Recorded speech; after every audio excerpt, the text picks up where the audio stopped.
Mheshimiwa Naibu Rais, kwa niaba ya watu wote wa Nyeri, nataka nichukue nafasi hii kukukaribisha nyumbani na kukushukuru kwa sababu tarehe 1 Januari 2024 uko Nyeri.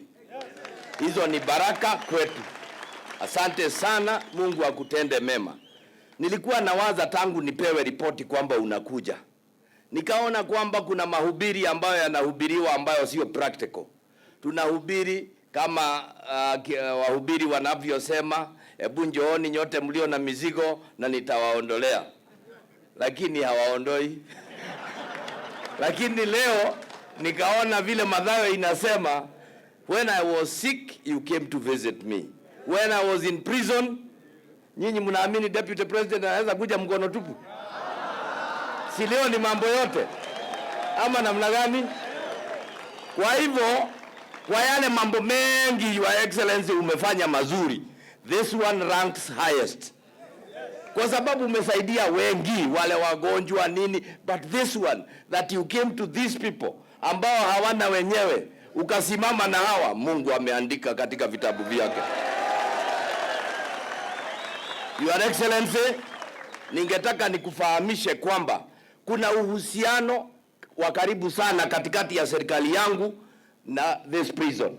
Your Excellency, I am running a dispensary here ambao ninapea dawa, nimeandika nurses, niko na clinical officer na niko na pia lab assistant ambaye mimi mwenyewe kama serikali ya county ninalipa kusaidia Bwana Onchiri. Ni kweli Bwana Onchiri? We continue working closely together kwa sababu hawa ni watoto wetu. Na mimi sikujua kuna mambo mengi ambayo pastor ameongea, steps zile zinaleta watu jela, kama leo mimi siniko ndani kama nyinyi. Na yetu ni kuja kuambieni there is hope. There is hope in the new year. Mimi sijui Mungu atafanya nini, but God has his own ways of working for you. Kama kuna mtu wako appeal, itapita. Kama kuna mtu ambaye pengine aliambiwa atavaa hii na mambo imeisha, you don't know what will happen. Kwanza tana mkiona kwamba the deputy president mwenyewe amekuja, unajua wanakuaga na mkutano wao wakiwa na rais wakiwa wawili. Mkutano wao wakiwa wangapi? Na rais ndio wako na nguvu za kusema funga king'ong'o, fungulia kila mtu. Hamuamini hivyo? Si mnaamini hivyo?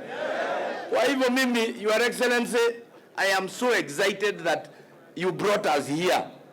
Na imetubadilisha mawazo na tutafikiria mambo kwa njia mpya. Your Excellency, we are very, very, very honored and privileged by your desire to spend time with us. We do not take it for granted. We know that the prison enterprise is very close to your heart, and you demonstrated it when you joined us during our Correctional Service Week and opened it. We were truly honored.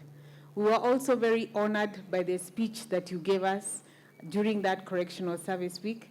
We also are very honored by Your Excellency, Pastor Dorcas, for the great work that you're doing for the boy child, which resonates well with what we are doing. And without going into so much, I know, Your Excellency, you're aware of our wants in this prison. And one of our greatest desire, since I was appointed as Principal Secretary for this department, is that we have a modern penitentiary. Tungetaka tukue na modern prison. Na hiyo modern prison pia ikuwe na staff quarters ambazo zitasaidia kila mtu. All our staff, Your Excellency, majority of them live outside. It would be our desire that this modern penitentiary ikuwe na modern workshops. Si tungependa hivyo? Tukuwe na modern workshop ambazo ziko na facilities za tailoring, za mechanization, za fabrication, za kutengeneza magari na kila kitu. And we are confident, Your Excellency, and I assure you my commitment that if you collaborate with us, we do that big project, this prison in King'ong'o will be a model prison that is an example for the rest of the country. A center of excellence for correctional, a center of excellence for rehabilitation. I am aware that all these people who are our inmates here are very determined to reform, are very determined to become productive members of society. And if you help us, Your Excellency, through that modern penitentiary, through improvement of mechanized farming, I assure you, we shall not let you down. We hear that when Joseph was in prison, God was with him. Say, God is in prison. Actually, God dwells in prison. If you didn't know now. We are told God was with Joseph. God was with? God was with? And if you can put your name there, you can say, God was with? God was with? Yes, God was with Joseph in prison. Never imagine and never lose hope. In this new year, because you are alive, God is with you, even here in prison.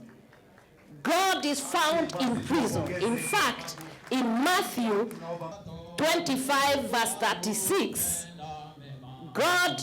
Jesus speaking said, I needed clothes and you did not clothe me. I was sick and you did not come after me. I was in prison and you did not come to visit me. So God's presence is always found in prison because God is omnipresent. Speak to your neighbor, tell them God is omnipresent.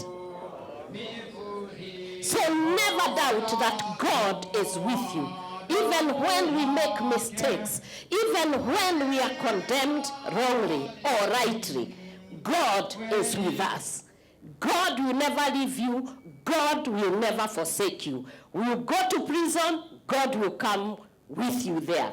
And the only thing God wants you to do is to be aware that God is where you are and start to hear the voice of God and have a mindset that wants to change and to be transformed. Joseph, when he was in prison, he continued to do the right thing. And he finds favor with the wardens. And when he found favor with the wardens did not bother what Joseph was doing. They did not care because Joseph was faithful and accountable. And therefore they allowed him to be in charge of all the prisoners and whatever was there in prison. How I pray that when you are in this correction center, you will allow yourself and your mindset to change. You will have a trajectory that takes you onto divine alignment. You will be transformed and you will come back to us better people. Say, we are coming out. The next thing that you must know when you're in prison, it is a place of transformation. It is a correction center. It's not a place of punishment. It is a place where you are given time to think, rethink, reflect, and be able to know that you need to change the way you do things. Inatakikana unabadilisha mawazo yako ukiwa ndani ya jela. Saa ingine unaletwa hapa ndio Mungu aweze kubadilisha mawazo yako na kukuondoa haya mawazo mabaya akuweke mazuri na uanze kuona mambo katika vision ya Bwana. Amen. Kwa hivyo tukija hapa tunajua we don't condemn you, we just come here to encourage you and to tell you God is with you. And as a government, you have seen the deputy president is here. The president is working day and night to see that your conditions are changing. And this becomes correctional centers where when you come out, you become productive people. Amen?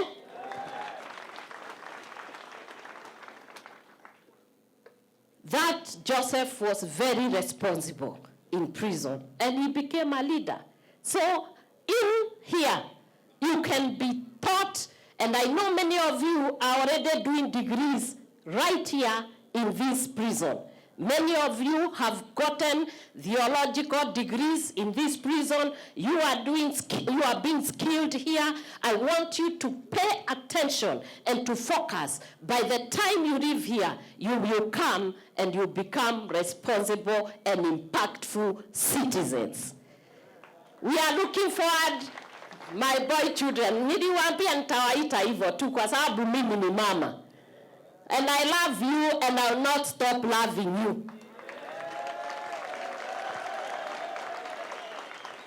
Usema nitawafuata tu kwa sababu mimi ni chombo Mungu anatumia. So you may not see God, but you will see us. So we have come so that God may speak to you and tell you God loves you. Just like he was in prison with Joseph, so is he today with you. The last thing I want to discuss with you is that this God is a God of remembrance. Amen. He's a God of remembrance, and he's a God who gives somebody a second chance. Yes, Joseph was in there. And yes, Joseph was wrongly confined. Aliwekelewa. Wengi wanasemaga wanawekelewa. Kila siku nikiwauliza, kila mtu amewekelewa. Si ndio? Wangapi wamewekelewa?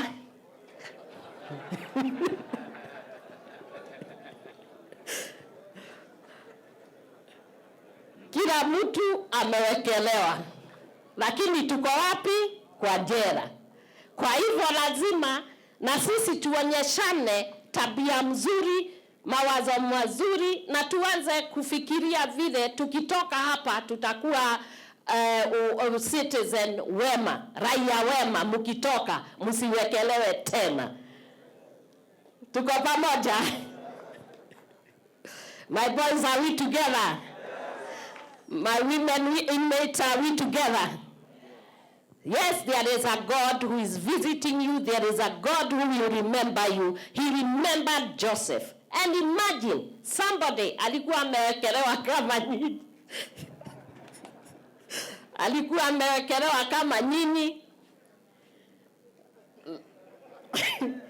Na mambo yakabadilika. Kwa sababu alipofika jela, alibadilisha mawazo na kufanya mambo ambaye ilikuwa ni sawa, na Mungu akamkumbuka akiwa Paris. Hata nyinyi mmekumbukwa. Si kila siku mnaona deputy president Kilolo. Ni kila siku. Mmeshaikumuona huku. Na je, si Mungu ametukumbuka na tupigia Mungu wetu makofi?